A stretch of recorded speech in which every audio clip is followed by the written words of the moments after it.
নমস্কাৰ বন্ধু বান্ধৱীসকল, স্বাগতম জনাইছোঁ আপোনালোক সকলোকে মোৰ নতুন এটা ভিডিঅ'লৈ। আপোনালোকে যদি কিবা শ্বৰ্ট টাৰ্মত ট্ৰেড লওঁ বুলি ভাবিছে বা ইণ্ট্ৰাডে ট্ৰেড ল'বলৈ বিচাৰিছে, তেনেহ'লে এটা ষ্টক মই ভাল বিচাৰি পাইছোঁ।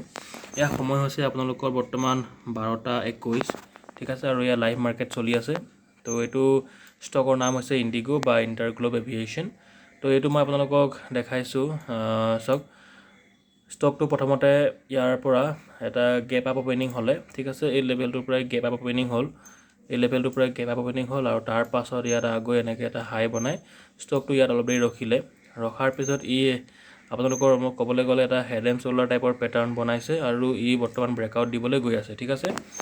তো আপোনালোকে যদি এটা ইণ্টাৰডে ট্ৰেড লওঁ বুলি ভাবিছে, তো এইটো আপোনালোকে ষ্টক ৱাচ লিষ্টত ৰাখিব।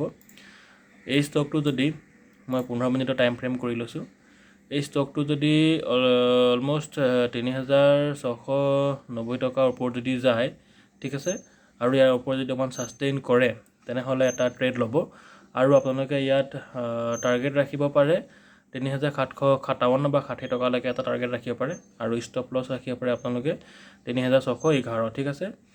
আৰু এইটো যদি দেখাওঁ তেনেহ'লে 3,690 টকা যদি আপোনালোকে চায়, তেনেহ'লে তো আপোনালোকে দীঘলীয়া সময়ৰ কাৰণেও ৰাখিবলৈ পাৰে। আৰু যিহেতু এটা অল টাইম হাইট তালৈ টাচ কৰিবগৈ পাৰে, চ' দীঘলীয়া সময়ৰ কাৰণে আপোনালোকে ৰাখিব পাৰে বা ইণ্টাৰডে ট্ৰেড লওঁ বুলিও ক'লেও ল'বলৈ পাৰে। চ' আজিলৈ ইমানে, ধন্যবাদ।